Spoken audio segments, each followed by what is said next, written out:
Dear students, welcome to lecture number 10।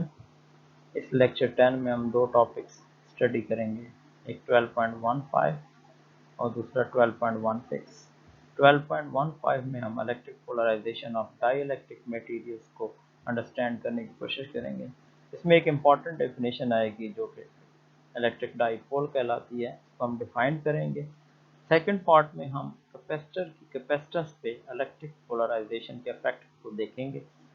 और 12.16 में जैसा कि हम जानते हैं कि किसी कैपेसिटर के अंदर चार्ज या एनर्जी स्टोर हो सकती है, तो जो कैपेसिटर के अंदर एनर्जी स्टोर होती है वो किन फैक्टर्स पर डिपेंड करती है, उस एक्सप्रेशन को हम ड्राइव करेंगे। जैसा कि हम जानते हैं कि डाई इलेक्ट्रिक एटम्स और मॉलिक्यूल्स पर मुश्तमिल होते हैं जो कि नॉर्मली इलेक्ट्रिकली न्यूट्रल रहते हैं। जब तक कोई बाहर से एक्सटर्नल इलेक्ट्रिक फील्ड अप्लाई नहीं करते, पॉजिटिव और नेगेटिव चार्जेस ये आपस में कोइंसाइड रहते हैं। जब बाहर से हम इलेक्ट्रिक फील्ड अप्लाई करते हैं किसी भी डाई इलेक्ट्रिक को, फॉर एग्जांपल दो पैरेलल प्लेट कैपेसिटर के दरमियान में किसी डाई इलेक्ट्रिक को रखते हैं, तो ये पॉजिटिव और नेगेटिव चार्जेस मज़ीद आपस में कोइंसाइड नहीं रहते। तो इस सूरत में हम कहते हैं कि डाई इलेक्ट्रिक जो है इलेक्ट्रिक फील्ड के अंदर डाईपोल्स बनाता है, और इसीलिए हम डाई इलेक्ट्रिक को कहते हैं कि ये पोलराइज्ड है।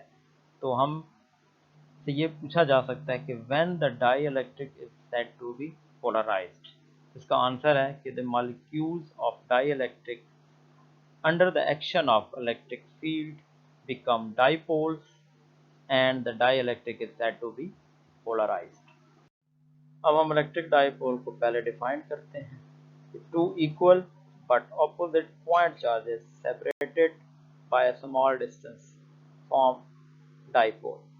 अगर हम किसी भी डाइइलेक्ट्रिक को पैरेलल प्लेट कैपेसिटर के दरमियान में रखते हैं, तो इसके पॉजिटिव और नेगेटिव चार्जेस सेपरेट होंगे। पॉजिटिव चार्ज नेगेटिव साइड की तरफ अट्रैक्ट होगा और नेगेटिव चार्ज पॉजिटिव प्लेट की तरफ अट्रैक्ट होगा, और ये डाइपोल फॉर्म करेगा।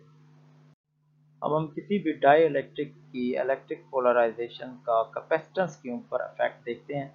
इसके लिए हम एक पैरेलल प्लेट कैपेसिटर कंसिडर करते हैं, इसके दरमियान में एक डाइइलेक्ट्रिक मीडियम कंसिडर करते हैं, और इस डाइइलेक्ट्रिक मीडियम पे पोलराइजेशन की वजह से इसका नेगेटिव चार्ज मूव करेगा पॉजिटिव प्लेट की तरफ, और पॉजिटिव चार्ज अट्रैक्ट होंगे नेगेटिव प्लेट की तरफ, और ये डाइपोल्स फॉर्म हो जाएंगे जिसे हम इलेक्ट्रिक डाइपोल कहते हैं। पैरेलल प्लेट कैपेसिटर की वजह से एक इलेक्ट्रिक फील्ड डेवलप होगा जो कि पॉजिटिव साइड से नेगेटिव साइड की तरफ होगा। इस इलेक्ट्रिक फील्ड को हम ई नॉट कह देते हैं। एक इलेक्ट्रिक फील्ड डाइपोल्स की वजह से होगा जो कि पॉजिटिव साइड से नेगेटिव साइड होगा, इसको हम कैपिटल ई कह देते हैं। जो नेट इलेक्ट्रिक फील्ड दो प्लेट्स के दरमियान होगा वो हमारे पास E net will be equal to E total original E naught of the plates में से हम जो है डाइपोल का जो इलेक्ट्रिक फील्ड है वो ऑपोजिट है, तो नेगेटिव साइन जो नेट इलेक्ट्रिक फील्ड हो जाएगा दो प्लेट्स के दरमियान वो रिड्यूस हो जाएगा। और इसकी रिडक्शन की एक और वजह यह है कि जो प्लेट्स के ऊपर पॉजिटिव और नेगेटिव प्लेट्स के ऊपर है जो चार्ज डेंसिटी सिग्मा है वो रिड्यूस हो जाएगी, और चार्ज डेंसिटी रिड्यूस होने से इलेक्ट्रिक फील्ड भी रिड्यूस हो जाएगा। जैसा कि हमने देखा कि पोलराइजेशन की वजह से कैपेसिटर की प्लेट्स के दरमियान में इलेक्ट्रिक फील्ड जो ई है वो रिड्यूस हो जाता है, और इलेक्ट्रिक फील्ड ई के रिड्यूस होने से पोटेंशियल डिफरेंस पे क्या इफेक्ट होगा वो हम जानते हैं कि पोटेंशियल डिफरेंस जो है ना वी वो इक्वल होता है V is equal to E d. जैसे ये ई डिक्रीज होगा पोटेंशियल डिफरेंस भी डिक्रीज हो जाएगा।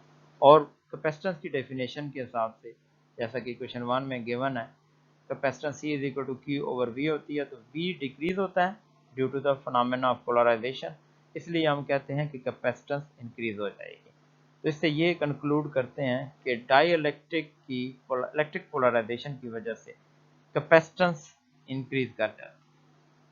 जैसा कि हम जानते हैं कि कैपेसिटर इलेक्ट्रिक चार्ज या इलेक्ट्रिक एनर्जी को स्टोर करने के लिए इस्तेमाल होता है।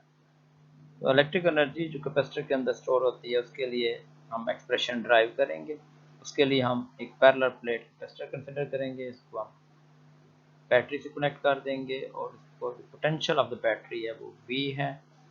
जैसे जैसे ये बैटरी चार्ज को सेंड करेगी प्लेट्स के ऊपर, इसको वर्क डन करना पड़ेगा चार्ज के ऊपर और चार्ज प्लेट्स के ऊपर डिपॉजिट होगा।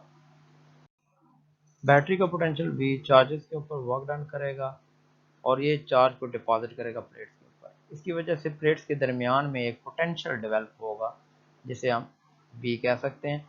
इस पोटेंशियल की वजह से मज़ीद चार्जेस को डिपॉजिट कराने के लिए बैटरी को मज़ीद ज़्यादा वर्क डन करना पड़ेगा। इनिशियली जब बैटरी का पोटेंशियल हमने प्लेट्स को सप्लाई ही नहीं की, इनिशियली पोटेंशियल है 0, तो हम इनिशियल पोटेंशियल को 0 कंसिडर करते हैं। जब फाइनली पोटेंशियल प्लेट्स का बैटरी की प्लेट्स के बराबर हो जाएगा तो एक कैपेसिटर कंप्लीटली चार्ज अप हो जाएगा, इसको हम फाइनल पोटेंशियल कहेंगे V। then what will be the average potential? That will be sum of 0 plus V divided by 2, so we will calculate the average potential। Battery का potential work done करेगा charges के ऊपर और charge को plates के ऊपर deposit करेगा। ये वर्क डन जो है स्टोर होगा in the form of electrical potential energy, जिसको हम U लिख सकते हैं। और this electrical potential energy U is a product of charge and the potential difference Q and V।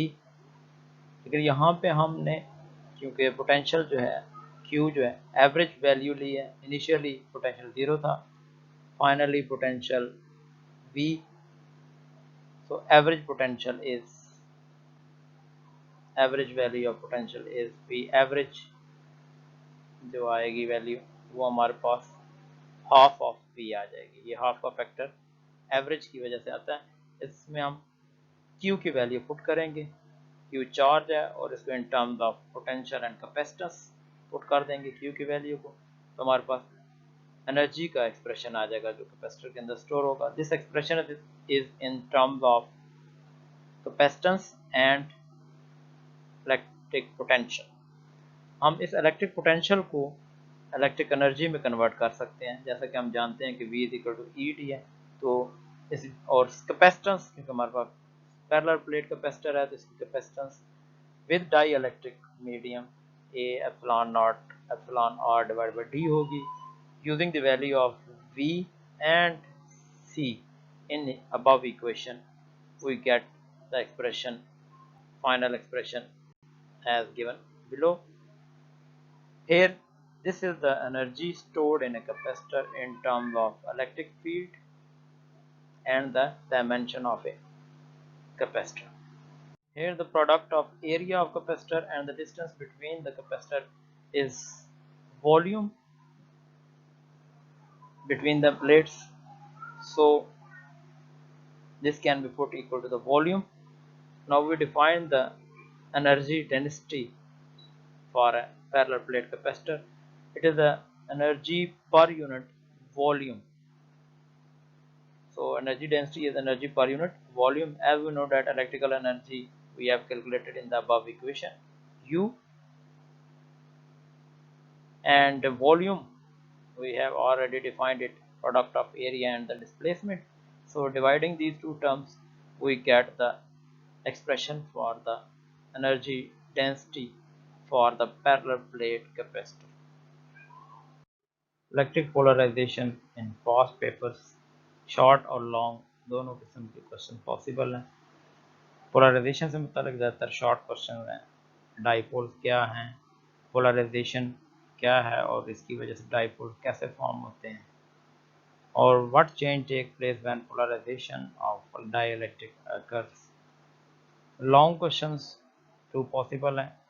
सबसे पहले क्वेश्चन में कैपेसिटर को डिफाइंड और कैपेसिटेंस को डिफाइंड भी करना है, जो कि जैसे प्रीवियस लेक्चर में हम देख चुके हैं, और यहाँ पे एनर्जी का फार्मूला ड्राइव करना है कैपेसिटर के अंदर जो एनर्जी स्टोर होती है। सेकंड क्वेश्चन में कैपेसिटर क्या है और इसके लिए एनर्जी डेंसिटी का जो एक्सप्रेशन हमने कैलकुलेट किया है वो ड्राइव करना है।